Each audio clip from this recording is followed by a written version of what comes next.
Hello class, welcome to the very first lesson of Unit 6. Alright, so our student-facing task statement, match equations and tape diagrams. Okay, hopefully by now you have a kind of an idea about how the tape diagrams are going to work. And so we're going to try to match some equations with the tape diagrams. Okay, something worth pointing out, if you weren't already aware, where you see the X, what this means is it's standing in for a number. It just means some number, and we don't know what that number is, and so for now we're just going to call it x. All right, so if we look at number 1, it says 4 plus x equals 12. So we want to see 4, and then we're going to add an x, and that's going to give us 12. If you look at this diagram here, you can see that it's got a 4, it's got an x, and the whole thing is 12. So when you put the 4 and the x together, that gives you 12. Let me make this a little bit smaller so it's not cool. Oops, I guess I'll leave it like that. Okay.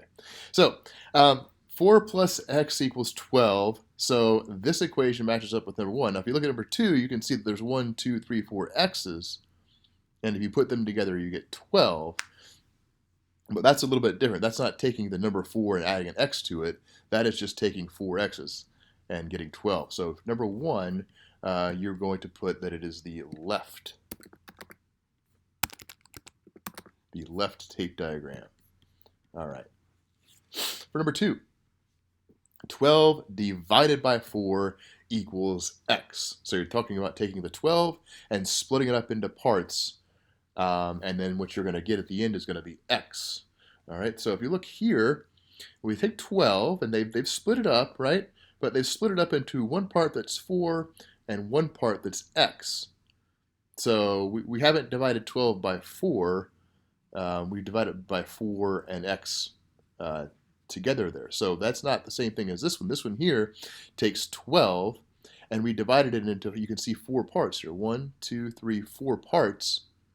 Okay, and each of those parts is the same size. And right now we call that x because we don't know exactly what the value of it is, but each of these is the same. So this would be this equation here. All right.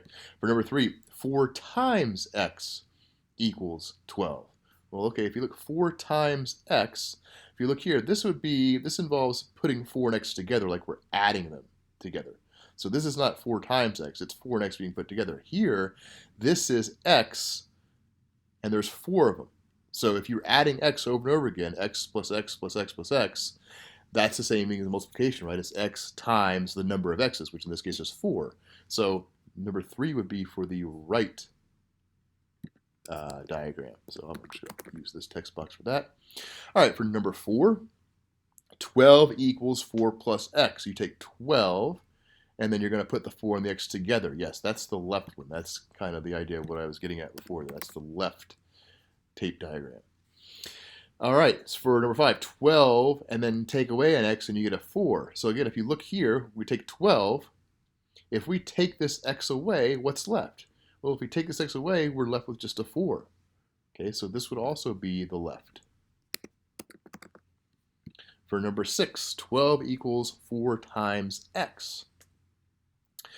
Well, if you look here, number 3 and number 6 are the exact same thing, right? Where we're taking, there's 4 x's, and we can either add them together over and over again, or we can multiply them. Same idea, and when we do that, we get 12.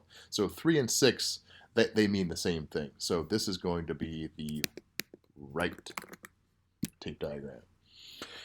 All right, and for number 7, we have 12 take away 4 equals x. Well, very, very similar idea to what we just did here, right? So if we take 12, if this time we take away 4, now we're left with x. So number 7 would have to be the left tape diagram. And for number 8, x equals 12, and then take away 4. Okay, well, let's think about that. If we take x, right, and we do 12 take away 4, we're going to get, if you think about it, you can think about it this way. What is x going to be in this case? X would have to be 8, right? Well, if you look here, if we take 4 and 8 and put them together, would that give us 12? It would. So number 8 would have to be the left diagram as well. And then for number 9, x plus x plus x plus s equals 12. That's kind of what I was getting at earlier when we talk about how multiplication is the same thing as repeated addition, right? We can either add x 4 times like this, or we can just do 4 times x, and it means the same thing. We're just showing this one with addition now instead of multiplication. So let me go over here. That's going to be the right tape diagram. Okay, so be sure to take a look at this, kind of really look at it for a while and make sure that it makes sense to you. If you look at this and you need more explanation, let me know and I'll help you out.